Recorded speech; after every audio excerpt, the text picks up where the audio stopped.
बिस्मिल्लाहिर्रहमानिर्रहीम। अस्सलाम वालेकुम नाज़रीन, मैं आपका मेज़बान मोहम्मद फ़ारूक डोगर, नुमाइंदा ख़ुसूसी रोज़नामा पाकिस्तान, आपके अपने प्रोग्राम आमने सामने में हाजिर हूँ।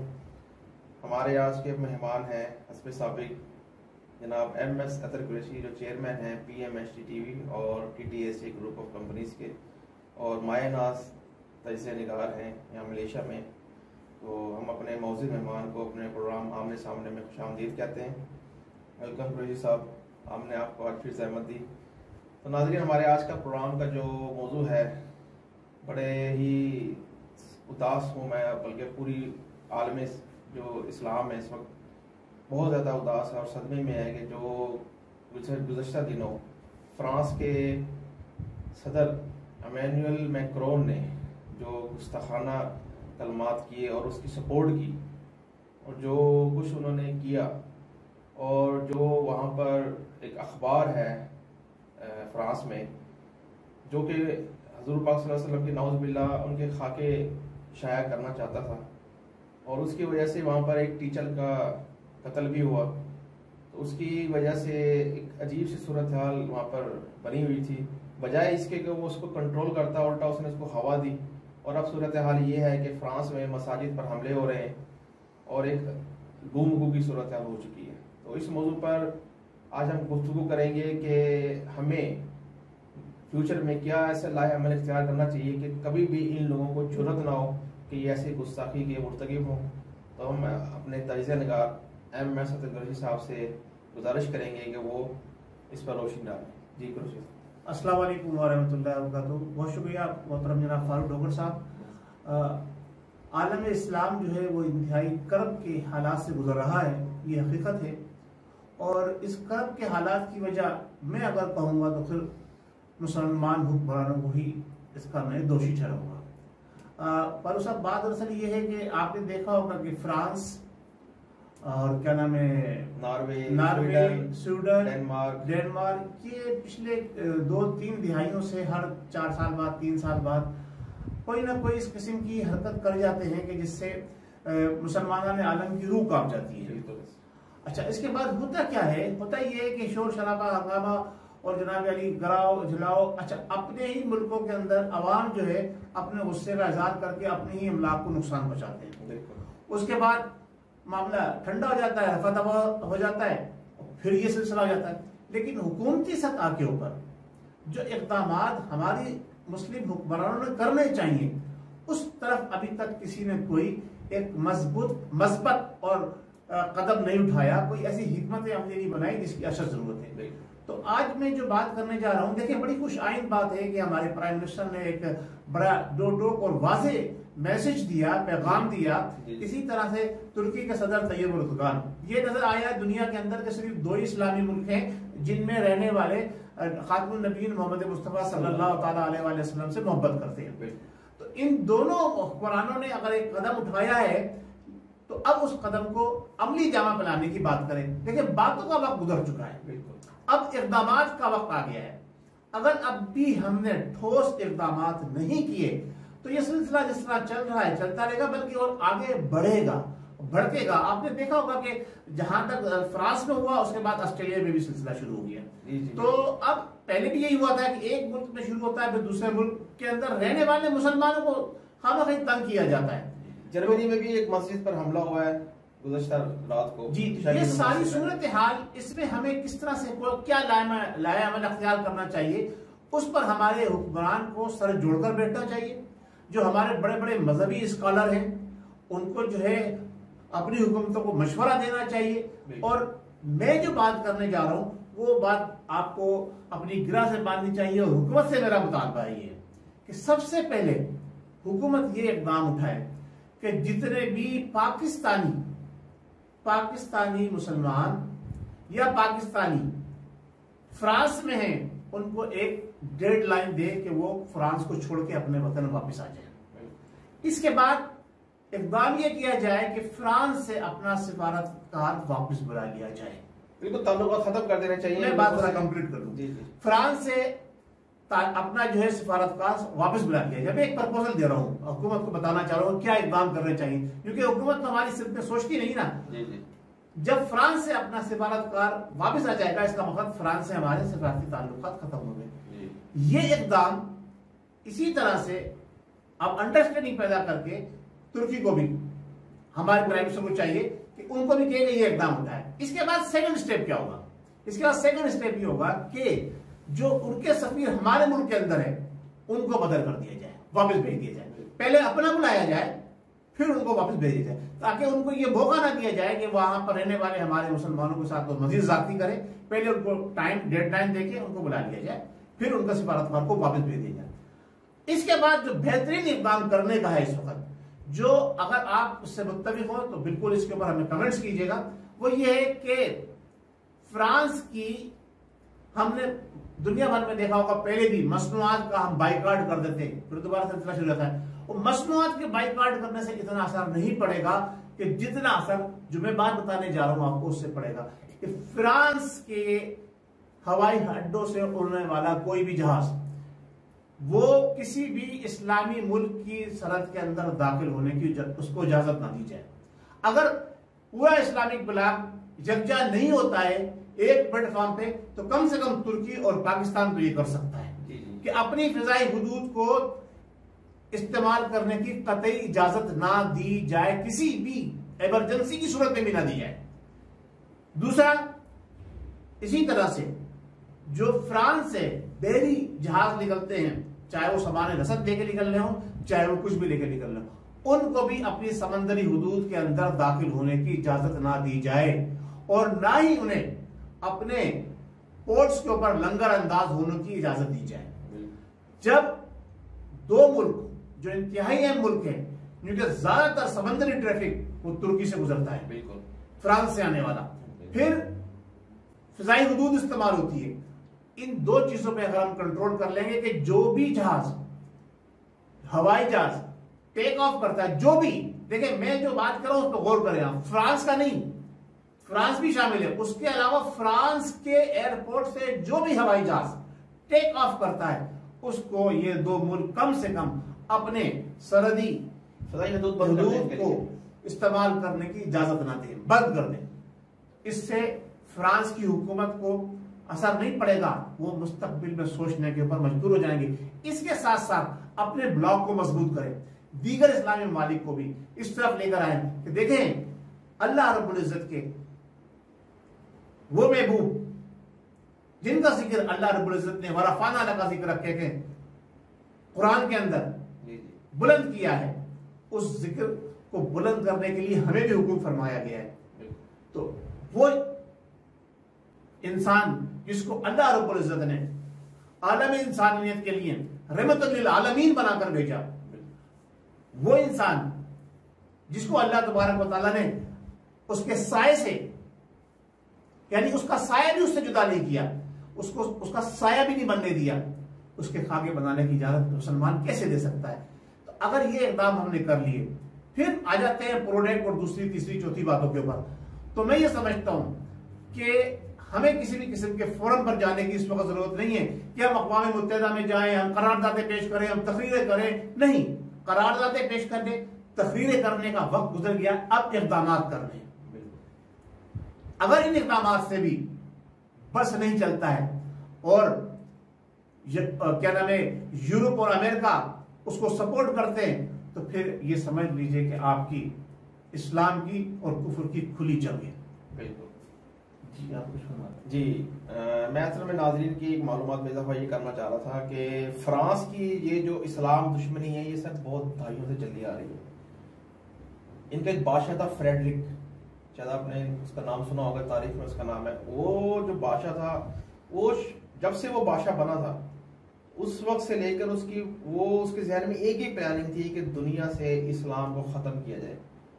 उसका एक ही वो था, कौल था कि जो इस्लाम है ये इंतहाई ख़तरनाक है ईसाइयत के लिए। तो उसने साजिशें की, उसने तुर्की के खिलाफ बहुत से इकदाम करने की कोशिश की, खिलाफत उस्मानिया के खिलाफ सबसे ज़्यादा जंगें भी इन्होंने ही की। तो ये पूरी दिहाई से इनकी इस्लाम दुश्मनी चली आ रही है। उसके बाद जनरल नेपोलियन, उसको कौन नहीं जानता, जिसने एक जुल्म का बाजार गर्म किया हुआ था पूरे यूरोप में। वो सबसे बड़ा मुखालिफ था, सबसे बड़ा दुश्मन था आलम इस्लाम का। नेपोलियन, यस जी। उसके बाद अब ये जो शख्स है मैक्रोन, ये उसी पार्टी, उसी ही ज़हनियत के रखने वाले लोग हैं। बेसिकली ये नाजीज़म है जो इस वक्त बहुत ज्यादा फल फूल रहा है यूरोप के अंदर। इस्लामोफोबिया एक पूरी हिकमत अमली के तहत फैलाया जा रहा है। सब जानते हैं इनके इसके पीछे कौन है, कौन ये कर रहा है, सब जानते हैं, हम भी जानते हैं। और इंशाल्लाह इन लोगों को शिकस्त होगी, ये हमारा ईमान है। ये तो बस हमारा ये हमें ये चाहिए कि हमारे जो हुक्मरान हैं और जो हमारे जो मुस्लिम हुक्मरान हैं जिन्होंने मुजरिमाना खामोशी की हुई है, इनको गैरत आनी चाहिए। ये इंतहाई, मैं अभी कोई लफ्ज यूज नहीं करना चाहता यहाँ चैनल के ऊपर, लेकिन मुझे बहुत ज्यादा अफसोस है खास तौर पर सऊदी अरब से और ये जो अरब अमारात से और दूसरे जो इस्लामिक रियासतें हैं, इनको शर्म आनी चाहिए, इनको डूब मरना चाहिए। इन्होंने किसी किस्म का कोई बयान नहीं दिया। फारूक साहब, बात दरअसल ये है, मैं आपको ये क्या इक़दाम करें, ये आक़ा दो आलम सल्लल्लाहु अलैहि वसल्लम की जो हदीस मुबारका की रोशनी में अगर हम देखें ना, तो फरमाया गया कि बड़ी बड़ी बुलंद इमारतें जो अरब में खड़ी हो जाएंगी। जी जी जी, वो खड़ी हो गई। वो आखिरी वक्त की हदीस की जो ना, तो वैसे भी सामने आ रही। एक और बात में कि उन्होंने भी ये कहा है कि अरब जो है ना, अरब आखिरी दौर में अपनी एहसास की तरफ लौटेंगे, यानी जमाने जाहिलियत की तरफ लौटेंगे। तो ये जो अब अरब के अंदर खासतौर से यूएई ने इजाजत दी मंदिर बनाने की, सऊदी अरब के अंदर जनाब अली नाच गाने और दूसरी चीजों को अब जो परवान चढ़ाया जा रहा है, नाइट क्लब्स वहां बन रहे हैं, ये दौरे जाहिलियत की तरफ लौट रहे हैं। तो अब उनकी तरफ ना देखें, अब उनकी तरफ नहीं देखें। हमें जो आक़ा दो आलम सल्लल्लाहु अलैहि वसल्लम की हदीस की मुबारक की रोशनी में आगे बढ़ना है, तो हम एशिया से मुसलमान उठेंगे और वो मुसलमान गलबा पाएंगे पूरी दुनिया के ऊपर। अब आप, ये वक्त आ गया है, मैं नियाजी साहब से खास तौर से गुजारिश करूंगा कि अगर आपने चैंपियन बनना है, आपने एक दफा और भी हीरो बनना है, जैसे आपने 92 का वर्ल्ड कप उठाया था, ऐसे एक दफा और हीरो बनना है, तो ये वक्त आपके लिए इंतहाई बेहतरीन है, इंतहाई मुनासिब है। देखिए, जिंदगी एक बार मिलती है और मौत बरहक है, वो आनी है। बिल्कुल, वो तो आनी। आपको पता है आप कितना अरसा जिएंगे, कुछ एक ऐसा काम कर जाए जो आपका नाम रहती दुनिया तक लिखा जाए तारीख के अंदर। देखिए, वक्त गुजर जाता है, वक्त गुजरते हुए देर नहीं लगती। अगर आपने राइट टाइम पर आपने सही स्टेप ले लिया, जैसे आपकी जबान में बताना चाहता हूं आपको कि आप देखते हैं कि यॉर्कर आ रही है, एक स्टेप आगे लेके आपने उसको बाउंड्री से बाहर फेंक दिया, तो आप छक्का मारने में कामयाब हो जाते हैं। और अगर आप डिफेंडिंग चले जाते हैं तो वो यॉर्कर आपको बोल्ड कर देती है।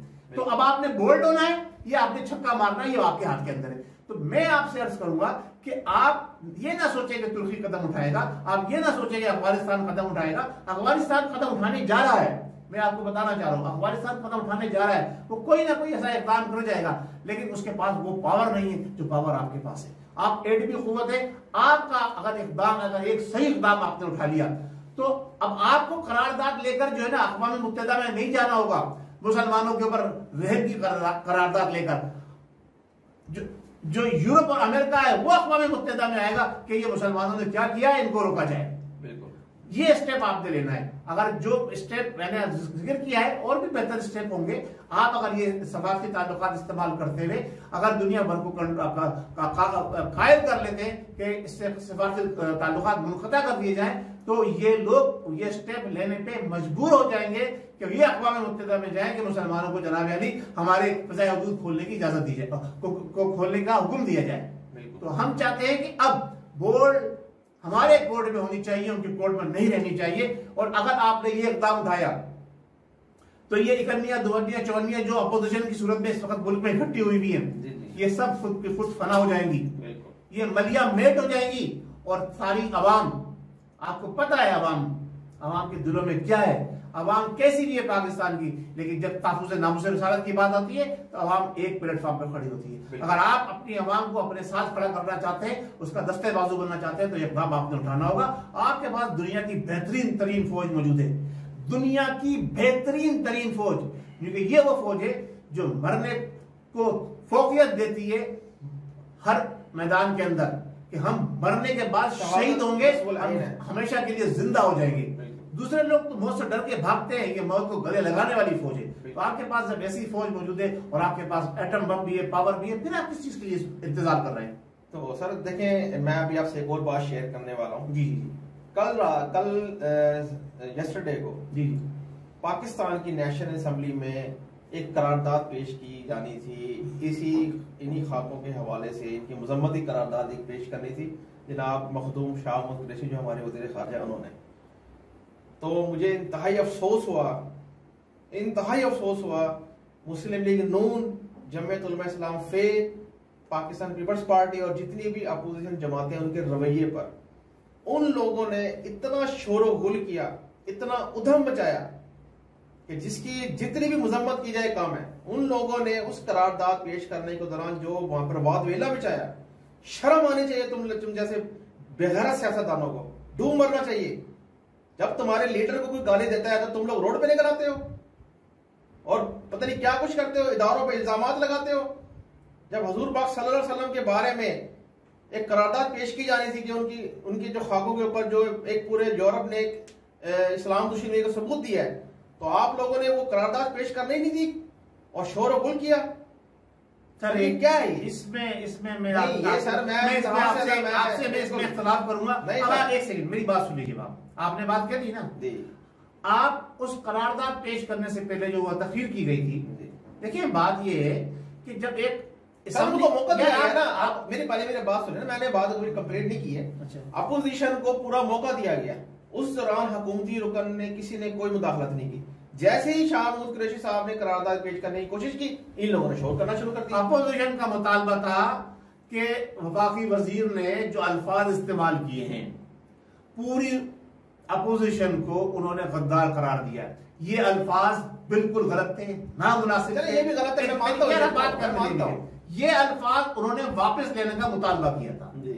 अगर ये हुकूमत इतनी सच्ची थी अपनी करारदाद पेश करने के लिए, तो 2 मिनट जाते क्या जाता, अपोजिशन का मुंह बंद हो जाता कि नहीं हो जाता। हुकूमत की पॉलिसियां गलत है, हुकूमत कहती कुछ है करती कुछ है। आप ये ना बोलने में आज मजबूर ना करें। आज हमारा जो मेरी बात सुन लीजिए, आप पर नहीं है, मैं आपको बता रहा हूं, आपने जो बात छेड़ी वो बता रहा हूं। ये अपोजिशन की गलती नहीं थी, ये हुकूमत के बेंचों की गलती थी कि उन्होंने ऐसे बात करने दीजिए, उन्होंने ऐसे मौके के ऊपर ऐसे अल्फाज क्यों अदा किए। उन्होंने पूरे अपोजिशन के तमाम लीडरों को और उनके साथ जो लोग हवारी हैं उन सबको गद्दार कह दिया, गद्दार वतन कह दिया। अगर उनका उसकी मजम्मत करते हैं, उसकी मजम्मत करते हैं। हाँ, उसकी वजह करारदाद तो पेश करने, करारदाद पेश करने के लिए उन्होंने यही तो मुतालबा कर रहे थे, आप अपने अल्फाज वापस ले लीजिए, आप अपने अल्फाज वापस ले लीजिए। आप अपने नहीं, आप इजलास मैंने इजलास पूरा सुना है, शोर भी सुना है, सारी चीजें देखी है। सिर्फ और सिर्फ मसला ये था कि असद उमर साहब ने जो अल्फाज अदा किए थे, उनका मुतालबा अपोजिशन का ये था कि जनाब आपने पूरी अपोजिशन को गद्दार कहा है, आप अल्फाज वापस ले लीजिए। तो काम गद्दारी वाले कर रहे हैं ना यार, सब क्या कर रहे हैं? पूरी आवाम को गद्दार कह दिया आपने। नहीं, ये गद्दार किया, ये गलत है। नहीं, बलोचिस्तान में जाके अलहदा बलोचिस्तान के नारे लगवा रहे हैं। तो जो अगर गद्दार है ना जी, असेंबली में क्या कर रहे हैं? इनको निकाल मार करेंगे इंशाल्लाह। क्यों असेंबली में आने दिया? हुकूमत से मैं पूछना चाहता हूं, जो गद्दार है वतन है, आपने डिक्लेयर कर दिया, आपने असेंबली के फ्लोर पर उनको चार्जशीट की है कि ये गद्दार है, आप कैसे उनको असेंबली में आने दे रहे हैं? वो अब तक आजाद नहीं। मेरा सवाल है, आप कैसे घूम रहे हैं? इसका मतलब ये आप गद्दारों को सपोर्ट भी कर रहे हैं, गद्दारों का साथ भी दे रहे हैं, उन्हें अपने साथ असेंबली में भी उठा रहे हैं। आप क्या कर रहे हैं पाकिस्तान के साथ? चले वो नहीं, आपकी ये बात जो है, मेरी बात बहुत दुरुस्त है। आपको हुकूमत देखे, हुकूमत अगर चाहती, जब तहफ़्फ़ुज़ नामूस रिसालत की बात हो रही थी, तहफ़्फ़ुज़ नामूस रिसालत के आगे कोई चीज अहमियत नहीं रखती। अगर तो ये चीज अपोजिशन को, अगर अपोजिशन तो छोड़ दीजिए, अपोजिशन को तो छोड़ दीजिए, अपोजिशन तो है गद्दार, उन्होंने क्यों छोड़ दिया? अपोजिशन तो है गद्दार ना, उसको सर्टिफिकेट दे चुके, गद्दार का सर्टिफिकेट दे चुके ना, सर्टिफिकेट दे चुके हैं। इतनी अहम करारदाद उन्होंने पेश नहीं कर, उस करारदाद को कॉन्ट्रोडिक्शन बनाने के लिए आप ये बता दीजिए कौन से अपोजिशन लीडर ने इसकी सदर मैक्रोन की मजम्मत की है? मुझे एक ही क्या बताएं जरा, किसने मजम्मत की है? मुझे किसी एक का बता दें। फारूक साहब मालूमात लेकर आया करें, ये बताइए ना किसने। आप मालूमात लेकर आया करें, बताइए मालूमात के बैठ जाते हैं। आप पहले स्टडी करके आया करें। आप जिस जलसे की बात कर रहे थे, गोटा के जलसे के अंदर, जहां जिसके ऊपर उन्होंने ये हुकूमत ने कहा कि ये सब गद्दार है, उस जलसे में शाह उवैसुल्लानी, क्या नाम है, अब्दुल मालिक, फजलुर रहमान, सबने मजम्मत की है। क्या बात कर रहे हैं? तकरीर सुने, आप देखा करें, ऐसी बात ना करें। मजम्मत की उस वाक़े की। आप ठीक है, वो उन्होंने जो भी किया वहां पे वो मुल्क के हवाले से वो अलग मैटर था, लेकिन ताफुज़ नाफुज़ रिसालत के ऊपर जो इन्होंने काम किया है वो किसी ने नहीं किया। समझे? इन्होंने काम किया जो इस वक्त अपोजिशन के अंदर है, अपोजिशन ने काम किया है माजी के अंदर। सर इन्होंने जो बिल पास कराया था, काला बिल, भूल गया? तो उसमें हुकूमत में थे, उसमें ये भी शामिल थे ना, हुकूमत में थे, उसमें ये भी शामिल थे ना, जो मौजूदा हुकूमत वाले भी शामिल थे। मैं इनको भी कहता हूँ ये भी तो बात ये अब वही कहते हैं ना, आप ये ना कहना पिछली बात आपको क्या किया, बिल्कुल बहुत कुछ किया, कुछ नहीं किया। आप पिछली हुकूमतों पे ना जाइए, जहाँ पिछले दौर की बात कीजिए, जो हमने करंट इशू पे बात की है उसको आप प्रोग्राम कॉन्ट्रोडक्शन ना बनाइए। आज के प्रोग्राम को हुकूमत ने क्या करना है, करारदाद पेश की हुई, मैंने कहा करारदादों की जरूरत नहीं है, अब अमली इक़दाम की जरूरत है भाई। आप एक सेकंड आप अमली इक़दाम, आपके पास अख्तियार है, जो आपने रूल पास करना होता है आप पास कर लेते हैं यार। ताक़ुज़ नामुज़ के लिए आप करारदाद के ऊपर बैठे हुए, वरना आपको जो पास करना होता है, क्या कहते हैं उसको, वो आप ऑर्डिनेंस के जरिए सब कुछ पास कर लेते हैं। ऑर्डिनेंस के जरिए पास करें, आप छोड़ दीजिए इनको, चले ठीक हो गया। अवाम के अंदर इनको और नंगा कीजिए, जितने भी नंगा कीजिए, मैं कह रहा हूँ नंगा कीजिए इनको, इनके कपड़े उतारे अवाम के अंदर। जो अपोजिशन वाले हैं, जो ताक़ुज़ नामुज़ रिसालत के ऊपर करारदाद पेश नहीं करने दे रहे, इनके कपड़े उतारे, आप ऑर्डिनेंस पास करें, अवाम आपके साथ होगी। चले बिल्कुल बिल्कुल, आपके बयानिया अवाम ने सुन लिया है, माशाल्लाह आपने बहुत अच्छा तजीज़ा किया और बहुत अच्छी तजावीज़ दी। तो नाज़रीन, आज एक बार फिर मैं आप हुकूमत को कहना चाहता हूं कि आपने अब अमली इक़दाम करना है, अब तकरीरों से काम नहीं चलने वाला। जी जी बिल्कुल। और उस पर आप अवाम को अपने साथ पाएंगे। नियाजी साहब, इस धमकी में ना आइएगा कि जैसे माजी में हमारे लोग धमकी में आ गए थे कि हम आपको पत्थर के दौर के इंसानों में पहुंचा देंगे। अरे कोई बात नहीं, हम आक़ाए दो आलम सल्लल्लाहु ताला अलैहि वसल्लम की ताक़ुज़ नामुज़ रिसालत के लिए पत्थर के दौर के इंसानों में भी पहुंचना के लिए मंजूर है हमें। कम से कम हम इंसान तो होंगे, आज के दौर में कोई इंसान नहीं है, सब जवान बने हुए। आपके पास सुन लीजिए, देखिए तुर्की के जो सदर हैं रजब तैयब एर्दोगान ने, उन्होंने अपनी आवाम से अपील की है कि आप फ्रेंच प्रोडक्ट्स का मुकम्मल तौर पर बाइकाट करें। तो मैं भी, हम इस प्रोग्राम के तवज्जुह से जनाब इमरान खान साहब जो हमारे प्राइम मिनिस्टर हैं, उनसे ये इंपोर्ट पे बैन लगा दें, इंपोर्ट पे बैन लगा दें, के साथ किसी किस्म की भी तिजारत है वो खत्म कर दें, इंपोर्ट पर बैन लगा दें, इनके प्रोडक्ट्स को इंपोर्ट पर बैन लगा दें। आवाम से भी आवाम को तजवीज़ देने की जरूरत नहीं है, इंपोर्ट पर बैन लगा दें। दरखास्त है कि वो ये ब्रांड्स के चक्करों में ना पड़े, और खास अरे सर आप इंपोर्ट पर बैन लगा दीजिए सर। फ्रेंच प्रोडक्ट्स नहीं, इंपोर्ट बैन लगाए। मैं नहीं, इंपोर्ट पर फ्रांस की बात कर रहा हूँ, फ्रांस के प्रोडक्ट की इंपोर्ट पर बैन लगा दिया। बिल्कुल बिल्कुल। तुर्की को भी बैन लगा देना चाहिए। जहां जिसके पास जो नजर आए उसको फौरी तौर पर उसके लिए कानून बनाए, उसको 30 साल की सजा दे। बिल्कुल ठीक है। कोई बेचता हुआ नजर आए फ्रांस की प्रोडक्ट पाकिस्तान में, तुर्की के में, तो उसको सजा दी जाए। ठीक हो गया सर, प्रोग्राम का वक्त खत्म हो जाता है। तो नाज़रीन, उम्मीद है आपको, जब काम की बात हो रही होती है आपके प्रोग्राम का वक्त खत्म हो जाता है, असल में वो टाइम पूरा शार्ट होता है प्रोग्राम का। तो नाज़रीन, उम्मीद है आपको हमारा आज का प्रोग्राम पसंद आया होगा। तो अपने कमेंट से जरूर आगाह कीजिएगा। अगले प्रोग्राम तक के लिए हमें इजाज़त दीजिए। मुझे मोहम्मद फारूक डोगर, नुमाइंदा ख़ुसूसी रोज़नामा पाकिस्तान, और जनाब MS सदर कुरैशी साहब को इजाज़त दीजिए। अल्लाह हाफिज़, नासिर, खुदा हाफिज़, पाकिस्तान जिंदाबाद।